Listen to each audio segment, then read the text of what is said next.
Ja, ich freue mich wirklich mit euch, die neue Serie zu starten. Und Thema Erfolg. Wir sind Menschen, die Erfolg feiern. Das Jahr haben wir gefiebert in der Schweiz. Unsere Schweizerinnen im Fußball wären ja fast in Halbfinale gekommen. Und wir haben so viele andere, die wir fähnen dafür.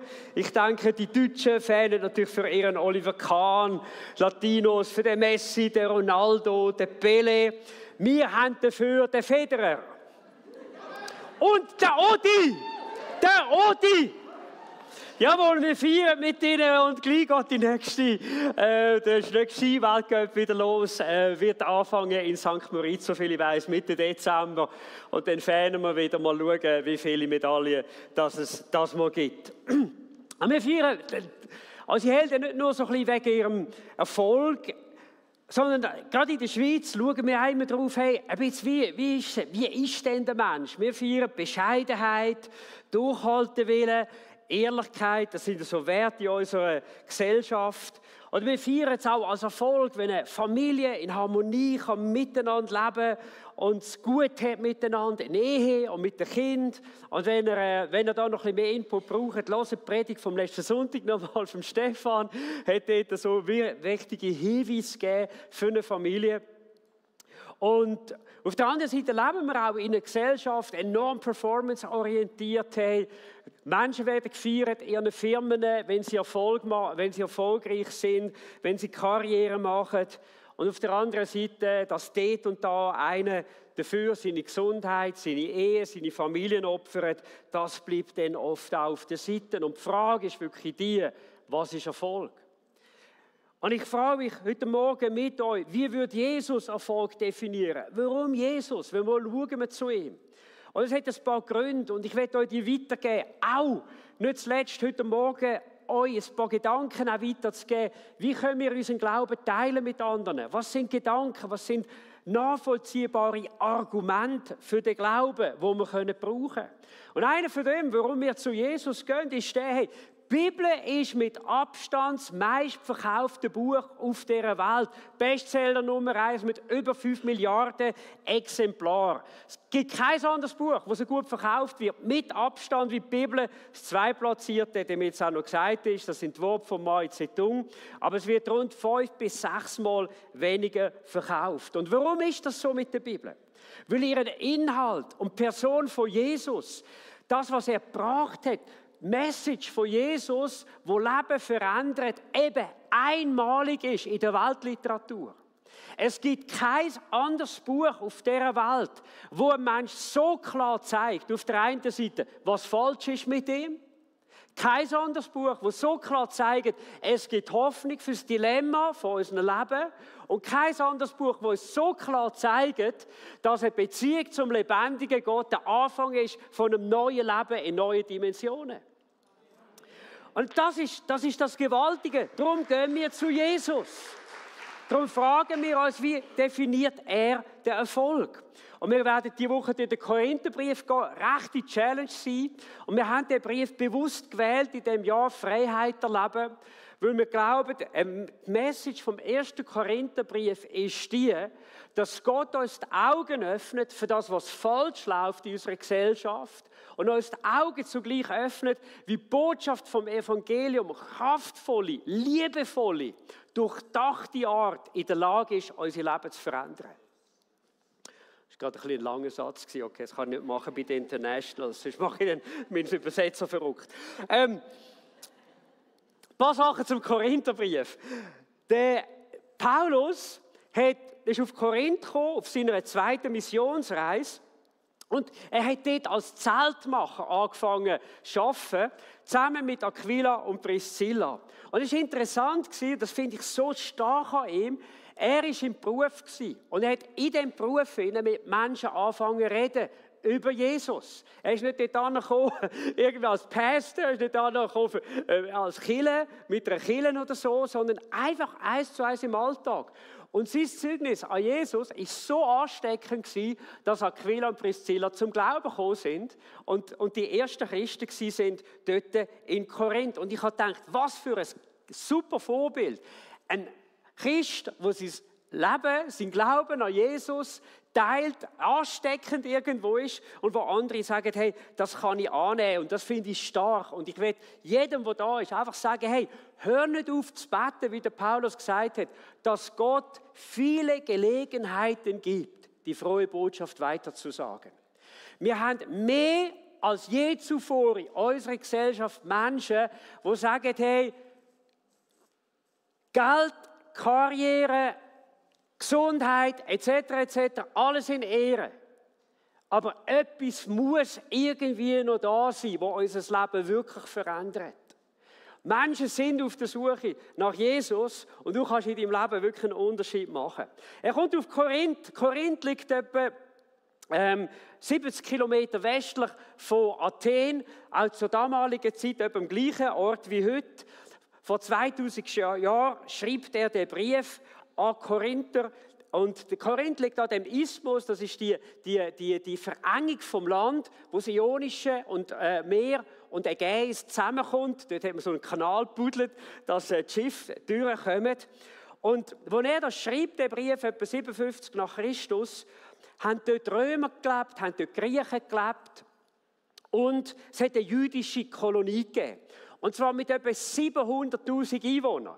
Die Stadt Zürich hat 400'000. Also eine grosse Stadt, es war eine Hafenstadt mit Handel. Und es war bekannt, Korinth, als ein Ort der Ausschweifung, korinthische Gelage, korinthische Trinker sind ein fester Bestandteil von der damaligen Kultur und auch vom Reden über Korinther. Und auf der anderen Seite hat Korinth einige Hochschulen gehabt, Kunstschulen gehabt. Und ich habe fast so gedacht, hey, welcome to Zurich. Welcome to Zurich. Und auf der anderen Seite, das war jetzt das grosse Problem, dass das kulturelle Denken der damaligen Welt Christen viel mehr beeinflusst hat, als sie gedacht haben. Und manch einer, der zum Glauben gekommen ist an Jesus, ist mehr in seinem Denken von der damaligen Welt geblieben, in seinem Wertsystem, als dass er zugelassen hat, dass die Kraft vom Evangelium sein Leben transformiert. Und so redet Paulus in diesen 16 Kapiteln vom Korinther zuerst einmal über Spaltungen. Hey, und er sagt, hey, weißt du was? Das Leben ist kein Schönheitswettbewerb und kein Beliebtheitswettbewerb. Bei Gott funktioniert es völlig anders. Er zeigt ihnen auf, dass gelebte Sexualität im Sinn von Gott ganz anders aussieht. Es ist nicht nur ein körperlicher Akt. Es ist nicht nur ein lustvolles Begehren, es geht letzten Endes um ein Bündnis zwischen Mann und Frau. Er redet über das Essen, über den Götzendienst, über die Rücksichtnahme zum Nächsten dort drinnen. Und er redet darüber, was im Gottesdienst soll geschehen, dass der Gottesdienst so soll sein, dass wenn Menschen da sind, die Gott nicht kennen, dass sie können sagen, hey, ich habe zwar nicht alles vielleicht verstanden, aber ich habe gecheckt, um was es geht. Und er zeigt ihnen auf, letzten Endes, dass die Botschaft von der Auferstehung, das ist die Message vom Evangelium. Für uns ist mit dem Tod nicht einfach Ende oder geht es irgendwo in ein dunkles Nirvana, sondern der Tod ist für den Rest Übertritt in ein Leben mit Gott und in der Herrlichkeit. Und er zeigt ihnen auf, wie das Denken unser Leben muss durchströmen und eben auch verändern. Und so wollen wir miteinander lesen. Und übrigens, was interessant ist, dass in all diesen Kulturen, die zusammen waren, dass man nie die kulturellen Unterschiede zelebriert hat. Wir haben nicht gesagt, ja, wir sind Schweizer, wir sind Latinos, wir sind Internationals etc., sondern wir haben gesagt, wir sind ein Lieb in Jesus Christus. Das ist eine Message vielleicht für die Kirche. Gehen wir in den Text hinein. Es heißt im 1. Korinther 1, ich weiß, wie unsinnig die Botschaft vom Kreuz in den Ohren derer klingt, die verloren gehen. Habt ihr das auch schon mal festgestellt? Du willst mit Menschen über Gott, über Jesus reden und sie sagen, oh nein, muss ich nicht haben, bitte nicht. Irgendwas schon erlebt? Unsinnig. Wir aber, die wir gerettet sind, erkennen in der Botschaft die Kraft Gottes. In der Schrift heißt es, ich will die Weisheit der Weisen vernichten, die Klugheit der Klugen verwerfen. Wo bleiben da die Weisen, die Schriftgelehrten, die glänzenden Redner? Gott hat sie zu Narren gemacht und ihre Weisheit als nutzlosen Unsinn entlarvt. Denn obwohl die Welt von der Weisheit Gottes durchdrungen ist, konnte sie ihn, Gott durch ihre eigene Weisheit nicht finden. Gott hat eine Botschaft, die unsinnig erscheint, dazu benutzt, alle die retten, die daran glauben. Die Juden fordern Zeichen, die Griechen suchen nach Weisheit. Wir verkündigen Christus als den Gekreuzigten.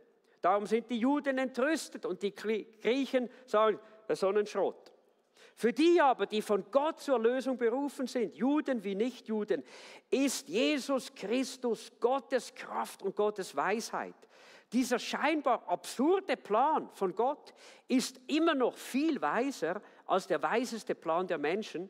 Und die Schwäche Gottes ist weitaus stärker, als die Menschen sind. Erinnert euch, liebe Brüder, dass nur wenige von euch in den Augen der Welt weise oder mächtig oder angesehen waren, als Gott euch berief. Gott hat das auserwählt, was in den Augen der Welt gering ist, um diejenigen zu beschämen, die sich selbst für weise halten. Ich würde so sagen, wer meint, dass ich ein Sieben sehe, wird nicht zu Gottes Gnade finden. Er hat das Schwache erwählt, um das Starke zu erniedrigen. Er hat das erwählt, was von der Welt verachtet und gering geschätzt wird, und es eingesetzt, um das zunichte machen, was in der Welt wichtig ist, damit kein Mensch sich je vor Gott rühmen kann. Und ein kleines Beispiel aus der Apostelgeschichte. Der Apostel von Jesus, ungelehrte Menschen, Fischermenschen sind dort und bringen die Botschaft von Jesus, von Königen, von Regierungen. Und Menschen sagen, woher haben die so eine Weisheit? Das ist Christus. Das ist die Botschaft von Christus. Damit kein Mensch sich je vor Gott rühmen kann. Gott allein hat es ermöglicht, dass ihr in Christus sein dürft. Er hat ihn zu unserer Weisheit gemacht. Durch ihn sind wir vor Gott gerecht gesprochen. Unser Leben wird durch ihn geheiligt. Das Gott, das ganze Lobeslied da los. Durch ihn sind wir erlöst. In der Schrift heißt es, wer stolz sein will, soll auf das stolz sein, was der Herr getan hat. Yes, das ist die Botschaft vom Evangelium. Und wisst ihr, ich bin so froh. Heute darf ich sagen, alles, was gut ist in meinem Leben, eine tiefe Überzeugung habe ich von dem, alles, was gut ist durch Gnade von Gott in mein Leben gekommen. Alles, was gut ist. Ich will so sagen, die Botschaft vom Kreuz ist die Botschaft von wirklichem Erfolg. Keine menschliche Leistung, keine menschliche Errungenschaften zählen letztlich fürs Leben und die Ewigkeit, sondern die Botschaft vom Kreuz, wo ihre Wirkung in denen entfaltet, wo sich ihre Unfähigkeit eingestehen, vor Gott können zu bestehen und ihr Vertrauen setzen auf Jesus, seinen Tod und seine Auferstehung. Und ich will ganz kurz mit euch in die menschlichen Kulturen auch reingehen. Er sagt, hey, die Griechen, die rühmen sich ihrer Weisheit. Was ist Weisheit? Es sind ergreifende Weisheiten, durchdachte menschliche Sprüche, clevere Zusammenhänge. Manch einer ist geflasht von den Philosophen von der damaligen Zeit. Es hat die sogenannten Zyniker gegeben, Skeptiker gegeben. Plato ist einer der Grossen gewesen. Der Plato hat die Idee vom Sokrates weiterentwickelt und er hat gesagt, hey, die Realität, die wir haben, ist gar keine echte Realität. Es ist wie Schatten von einer Realität, die über unsere Realität steht. Das sind Epikuräer zu dieser Zeit mit ihrer hedonistischen Lehre. Und die hedonistische Lehre sagt nichts anderes als das Vergnügen ist das höchste Ziel im Leben. Haben Sie das auch schon mal gehört? Und dann hat es Stoiker gegeben. Die Stoiker, das ist die Gruppe gewesen, die sind ständig in einer fluiden Entwicklung von ihren Lehrauffassungen. Aber ihre Auffassung war eigentlich das gewesen, das Leben ist letzten Endes das, was Schicksal halt über dir bestimmt. Und das Einzige, was du irgendwo kannst beeinflussen, das ist deine persönliche Einstellung. Und darum haben sie gesagt, hey, weißt du was, hey, lehr nicht auszurasten, lehr's einfach gelassen, stoisch durchs Leben gehen, weil was geschehen wird, wird sowieso geschehen. Irgendwo wie ein gewisser Fatalismus. Und dann ist die jüdische Kultur da gewesen. Und er sagt, die jüdische Kultur, die will Zeichen, die will Wunder. Es war der Anspruch an Jesus, wenn du so Gottes Sohn bist, dann zeig doch das durch ein Wunder. Und dann würden wir glauben. Und viele Menschen denken auch heute noch so, zeig mir ein Wunder, dann würde ich glauben. Und Jesus sagt sehr deutlich, weißt du was, kein Mensch kann seinen Glauben auf ein Wunder basieren. Echter Glaube entsteht immer durch das Wirken von Gott, das Wirken vom Heiligen Geist im Herzen der Menschen. Wer nur glaubt wegen einem Wunder, der wird nie einen tiefen Glauben können entwickeln. Aber Jesus hat Wunder da. Und sie sind für die Menschen, die zum Glauben gekommen sind, eine Bestätigung gewesen, eine Gewissheit gewesen, was Jesus sagt, ist wahr. Ich werde dir heute Morgen sagen, wir werden noch für Wunder beten. Ich habe im Gebet 3 Eindrücke bekommen für den Morgen, dass ich habe so wie ein Bild gesehen von meinen Augen, dass Jesus da ist heute Morgen und seine Hand leitet über jemanden, wo in seiner Hand Schmerz hat, über jemandem seinen Kopf und jemandem seine inneren Organe. Das war heute Morgen früh und ich will dir einfach sagen, wenn wir nachher beten für Menschen und das betrifft dich, komm, Jesu Hand wird heute Morgen dein Leben auch berühren. Aber nicht, damit du kannst glauben, sondern dass dein Glaube Bestätigung findet an den lebendigen Gott. Und schau, ich habe so gedacht, wie ist denn das bei uns, in unserer Gesellschaft? Kennen wir nicht auch den Hedonismus, der sagt, hey, weißt du was, ich schaffe, damit ich den Stutz habe, aber ich lebe fürs Vergnügen. Zürich ist die grosse Partymeile. Wir haben die grösste Party auf dieser Welt. Jedes Jahr, da, ich glaube im August oder so. Genau, hat irgendeinen Namen, irgendetwas mit Straße und so. Und manche sagen, hey, Party is Lifestyle. Und für ein paar Momente versuchen wir dort drinnen, das Schwere vom Leben, das, was uns belastet, zu vergessen und sagen, jetzt machen wir einfach einen auf Party. Meine Frau ist Ärztin und sagt, das Schlimmste war, Einsatz zu haben, wenn Street Parade war. So viele kaputte Leute auf dem Notfall. Und wir merken nicht, dass die Weisheit von dieser Welt, dass die zerbröselt, eigentlich von der Weisheit von Gott. Hey, wir koksen in unserer Gesellschaft, wir kiffen in unserer Gesellschaft und wir meinen dadurch, wir finden Frieden, wir können runterfahren. Aber weißt du was, du kannst nicht runterfahren, du kommst in eine Abhängigkeit. Und die Spirale, die kann dein Leben nehmen, dass es immer schlimmer und immer schlimmer wird. Und der Einzige, der dich aus dieser Spirale rausretten kann, ist Jesus. Er ist die Kraft von Gott. Und so viele Menschen, ich habe viele kennengelernt in der Esoterik, Menschen, die meditieren, die sagen, hey, eine Party ist nichts für mich, was ich brauche, ist, ich muss können innerlich runterfahren, meinen innerlichen Mittelpunkt finden. Und sie suchen den Frieden. Und für ein paar Momente, man vielleicht in einer Ruhe, die andere nicht haben, die so beschäftigt sind. Aber ich habe tiefe Psychologie gelesen. Ich habe mich mit diesen Sachen auseinandergesetzt und ich habe festgestellt, wenn du mit den Tiefen von deinem Leben in Berührung kommst, dann kommst du mit Tiefen in Berührung, die du nicht kennen willst. Jeder, der das mal gemacht hat, weiss, von was ich rede.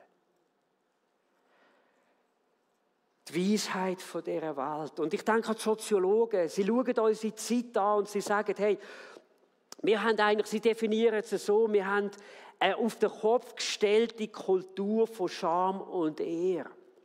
Und sie meinen, eine neue säkulare Religion. Und sie meinen damit, dass wir wie ein therapeutisches Mindset haben, wo es zelebriert wird, dass du ein Opfer bist. Dass dir Unrecht da wird. Dass du nicht das bekommst an Respekt und an eine persönliche Bestätigung die ganze Zeit. Wir werden ermutigt, in der heutigen Zeit die kleinsten Beleidigungen, die zu nehmen und mit Empörung zu reagieren. Es kann nicht sein, dass man so gegen mich ist. Es ist das, was man Cancel Culture nennt, wo die kleinsten Differenzen zu Grundsatzdiskussionen führen, sich Menschen in einer Opferrolle drinnen zu sehen. Und auf der anderen Seite proklamieren wir eine laute Toleranz in unserer Gesellschaft. Und wir merken auf der anderen Seite nicht, wie lieblos unsere Gesellschaft geworden sind. Wir halten Differenzen nicht mehr aus. Wir schaffen es nicht mehr, über Kränkungen hinwegzusehen. Wir müssen gerade den Finger zeigen. Etwas explodiert in uns. Und wir merken nicht, dass wir unsere eigene Gesellschaft zerstören durch kleine Kriege, die wir immer wieder haben, mit Menschen und in Beziehungen. Wir sind nicht fähig, in unserer Gesellschaft Konflikt konstruktiv zu lösen, zum Frieden und zu einer Einheit zu finden. Darum gibt es so viele zerbrochene Beziehungen. Darum gibt es so viele zerbrochene Bündnisse auf dieser Welt. Irreparabel. Und irgendwo stehen wir dort. Und wir haben eine Gesellschaft, die sich an Scheidungen gewöhnt hat. Übrigens hat in der damaligen Kultur, ich werde in ein paar Wochen über Scheidung noch reden, in der griechischen Kultur sind Scheidungen Alltag gewesen. Es war nicht schwer im Gegensatz zu der jüdischen Kultur. Sie können scheiden lassen, sagen, hey, schau, es hat einfach nicht geklappt. Die Weisheit von dieser Welt langt nicht, um versöhnte, stabile, friedensorientierte Beziehungen von der Einheit zu schmieden. Und schau, unser Kernproblem, ich will es mal so sagen, in Europa ist das, wir verteidigen unsere christlichen Werte auf 1000 und zurück und glauben, wir können christliche Werte leben ohne Christus. Das ist das Problem. Aber du kannst kein christliche Wert leben, ohne dass Christus in dir wohnt und die Werte möglich macht.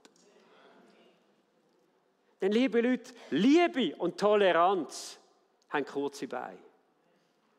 Die langen nicht, um die grössten Krisen, die grössten Schwierigkeiten und Differenzen zu überwinden. Und dann haben wir Krieg. Der Einzige, der das möglich macht, ist Christus, der das Leben komplett verändert. Und darum sagt der Paulus, ich will die Weisheit der Weisen vernichten. Ich will die Klugheit der Klugen verwerfen. Er sagt darum, obwohl die Welt von der Weisheit Gottes durchdrungen ist, obwohl der Mensch eigentlich etwas von Gott könnte wahrnehmen, kann er in seiner eigenen Weisheit Gott selber nicht finden. Und in das Dilemma spricht jetzt der Paulus mit der Botschaft von der Hoffnung. Und das heißt, die Botschaft von der Hoffnung, das ist die Botschaft von dem Kreuz von Jesus. Das ist die Botschaft von dem, dass Gott Mensch geworden ist, dass die höchste Person vom Universum Mensch geworden ist und etwas da hat, wo kein Religionsführer auf dieser Welt je im Grind hatte, sein Leben herzugeben für die an ihn glauben. Das ist Jesus und er sagt, ich weiß, wie unsinnig die Botschaft vom Kreuz in den Ohren derer klingt, die verloren gehen. Wir aber, die wir gerettet sind, erkennen in dieser Botschaft die Kraft Gottes. Und jetzt sagst du, wie kann das Kraft sein, wenn einer stirbt? Das ist doch Verlust. 2 Sachen. Jesus hat durch seinen Tod am Kreuz etwas da, wo in der ganzen Weltgeschichte nicht möglich war. Und das ist das. Er hat die Sünde von dir und mir auf sich genommen, um Vergebung, das heisst eine Auslöschung, eine Ausradierung, ein Nicht-Existent-Machen von einer Realität möglich zu machen. Das hat Jesus verbracht am Kreuz von Golgatha. Weisst, das bringt unser Leben zum ersten Mal dort an, wo wir unsere eigenen Schwächen, Fehler, nicht irgendwie psychologisch, ja, Schwamm drüber, versuchen zu lösen, sondern wo jemand kommt und sagt, ich vergebe dir und ich spreche dich gerecht. Weißt du, was das heisst? Gott schaut dich an, als hättest du dein Leben lang erfüllt, was richtig wäre gewesen. Wenn diese Message unser Herz trifft, weißt du, was passiert? Dann kommt unser Inneres zur Ruhe. Dann kommen all die Sachen, die wir bereuen in unserem Leben, verlieren ihre Macht. Dann können wir abschliessen mit Sachen aus unserer Vergangenheit, die uns bis heute beschäftigen. Da kann etwas geschehen, das einmalig ist, wo du keine Therapie bekommst von dieser Welt. Und das ist ein ruhiges Gewissen. Weißt du, ein ruhiges Gewissen, weißt du, was das heisst? Es bedeutet, ich bin mit dieser höchsten Macht im Universum versöhnt. Ist dir mal aufgefallen, wenn du irgendwie Science Fiction oder so ein bisschen schaust, alle Science-Fiction-Filme, die irgendwo mit einer anderen Macht oder von einer anderen Galaxie oder so zu tun haben, sind immer böse Macht. Immer. Der Mensch hat kein Konzept für eine erlösende Macht von einer anderen Galaxie für uns Menschen. Das ist die einzigartige Botschaft der Bibel. Und in Hollywood sind ein paar clevere Leute. Ich habe ein paar Leute von Hollywood kennengelernt.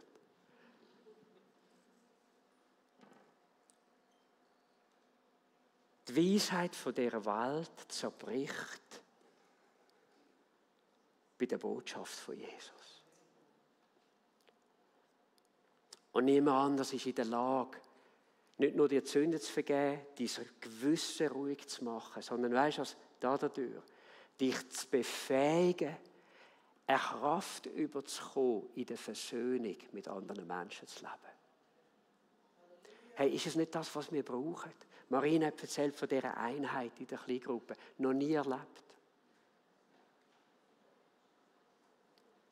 Und sie kommt aus einer tollen Familie. Ich kenne sie. Aber Jesus ist in der Lage, etwas zu tun in unseren Herzen, wo unser Drive nicht mehr dort angeht. Bekomme ich Recht? Bekomme ich Bestätigung? Wird mir nicht Unrecht da auf dieser Welt, sondern ein Drive, und ich kann sagen, hey, ich bin von einer Liebe überwältigt worden, die übermenschlich ist. Ich kann nicht mehr anders, als mich einsetzen für ein Leben von der Versöhnung, von der Vergebung.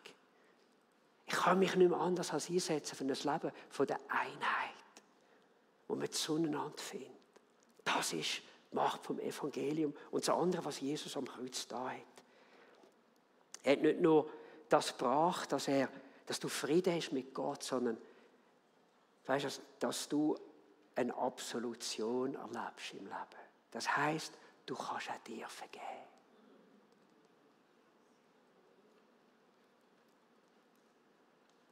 Wer nicht bereit ist, sich zu vergeben, versucht, selber gerecht zu sein.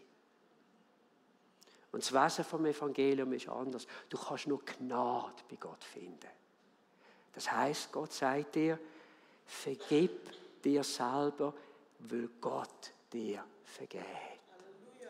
Schau mal, wenn Gott dir vergeben hat, welches Recht hast du noch daran festzuhalten, selbst an den Sachen, die du falsch gemacht hast? Er spricht dich frei. Eines Tages hat mir Gott mir das sehr deutlich gesagt. Er hat gesagt, Herr, es ist schon schön, dass du mir vergehst, aber ich leide nach wie vor unter meinen Fehlern. Er hat gesagt, Matthias, versuch nicht selber gerecht zu sein. Du kannst nur Gnade bei Gott erleben. Und sage ich verdiene es nicht. Vergebung ist ein Geschenk. Es ist etwas, das du dir verdienen kannst. Dass du auf dein Leben zurückschauen und sagen, ich habe viele Fehler gemacht, aber ich habe mich auch befreien davon. Das ist ein Geschenk von Gott. Und wissen Sie, aus dem Innerlichen, wenn wir das erleben, werden unsere Beziehungen transformiert. Dann ist es Kraft von Gott. Du merkst etwas von der Realität Gottes. Ich mag mich noch gut erinnern, gestürzt mit dieser Geschichte. Er war in der RS. Und dann heisst es beim Ausgang, die folgenden 4 Personen gehen nicht in den Ausgang. Und mein Name war dabei. Rekrut heiss, Ausgang gestrichen. Ach, ich dachte, was habe ich jetzt gemacht? Das Kabel vom Radio ist über meinem Bett noch gehangen. Okay, man kann über Kleinigkeiten reden und so. Das war noch die Zeit, das war noch 80er Jahre. Und ich habe gewusst, ich habe es dort nicht aufgehängt. Ich habe gewusst, mein Nachbar, mein Bettnachbar, hat das Kabel dort drüber gehängt. Und ich habe gesagt, okay, kein Problem, ich bleibe daheim. Und dann sind andere, ich habe gesagt, Matthias, warum? Ich wäre steinhässig geworden auf meinen Kollegen. Wegen dem ist der Ausgang gesagt, geh reden mit den Vorgesetzten. Ich habe gesagt, nein, das ist kein Problem. Und dann hat mich einer gefragt, Theis, warum bist du so? warum bist du so heiß? Dann hat er gesagt, weißt du, sag dir jetzt ein Geheimnis. Das bin nicht ich. Menschlich gesehen wäre ich steinhässig gewesen. Ich habe mich gefreut auf den Ausgang. Aber, weil Jesus in meinem Leben wohnt, habe ich eine Macht da drin, die viel wichtiger ist, als Recht zu haben. Als äußerlich auf meine Bedürfnisse zu kommen. Ich habe da innen einen Frieden. Ich habe da innen ein Erfülltsein im Leben, das nicht abhängig ist vom Ausgang. Das nicht abhängig ist davon, ob ich Recht bekomme oder nicht. Einer von meinen RS-Kollegen, nach der RS ist das Leben Jesus einfach gegeben. Ich bin Gott so dankbar. Ich will einfach sagen, die Kraft von Gott, nichts anderes, verändert unser Leben. Und wisst ihr, was das Schöne ist? Wir dürfen jetzt beten miteinander. Und Gebet ist die Verbindung mit der Kraft Gottes. Ist die Verbindung mit dem Jesus, in dem die Kraft da ist. Ich möchte uns einladen, stehen wir doch auf miteinander.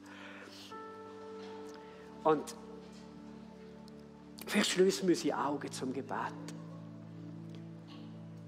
Ich spüre ganz fest in meinem Herz, dass da Menschen sind heute Morgen und Jesus sucht dich. Er sucht dich. Er kennt dich mit Namen. Und er möchte heute Morgen dein Herz finden. Und er möchte dir das Angebot ganz persönlich machen und sagen, weisst du was? Vielleicht hast du so fest selber versucht in deinem Leben. Du hast so gut gemeint in so vielen Sachen. Und du schaust an und du merkst, es ist viel schief gelaufen. Aber heute Morgen sagt Jesus dir, komm zu mir. Und du wirst bei mir Vergebung erleben. Du wirst bei mir den Eintritt erleben in eine neue Kraft, wo dein Leben verändert wird. Und wir sagen dem, wir wenden uns Jesus zu. Wir lassen uns finden von Jesus. Dazu kannst du dich heute Morgen entscheiden. Und ich will ganz kurz noch beten. Ich möchte dich einfach bitten, Herr Jesus, du bist heute Morgen auf der Suche nach Menschen. Du hast gesagt, der Sohn des Menschen kam zu suchen und zu retten, was verloren ist. Und ich weiss, heute Morgen sind Menschen da, die wünschen sich in ihrem Herz, Jesus, find mich heute Morgen, find mich. Ich würde gern, dass ich in das neue Leben komme mit dir. Und wir würden gerne nachher mit dir auch beten. Und wenn das dein Wunsch ist, Jesus, komm in mein Leben, heb doch für einen Moment einfach deine Hand an deinen Platz. Und gib damit Gott so ein Zeichen und sagst, hey, da bin ich, kannst mich heute Morgen finden. Du kannst mich finden. Ich bin da. Ich bin parat. Jesus, danke, danke, danke, danke.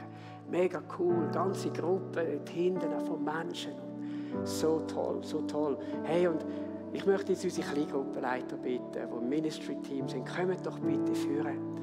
Und dann möchte ich dich einladen. Zuerst einmal die einfach sagen, ich wünschte mir, in das Leben mit Jesus, in das Leben von dieser Kraft zu kommen. Hey, kommt jetzt doch führen zu unseren Mitarbeitern und wir sind da für dich zum Reden. Wir möchten dir zeigen, wie man doch beten kann und wie man in Verbindung kommt mit der Kraft von Jesus. Das ist die erste Gruppe, die ich heute Morgen einlade, dass ihr nachher kommt. Und die zweite Gruppe sind die sagen, hey, ich brauche von Gott einen Durchbruch in meinem Leben. Vielleicht ist es vielleicht ist es wirklich ein Wunder von Gott, weil du in Not bist, weil du von Gott Weisung brauchst. Komm doch auch. Wir haben einen Gott, der Wunder tut. Wir haben nicht einen Gott, der rettet, wir haben einen Gott, der Wunder tut und man kann leben. Und darum sind unsere Mitarbeiter da. Und unser Worship-Team wird uns leiten in dieser Zeit. Aber wenn du spürst in deinem Herzen, das war für mich heute Morgen, komm, beten wir miteinander. Beten wir miteinander und erlebe die Kraft von Gott.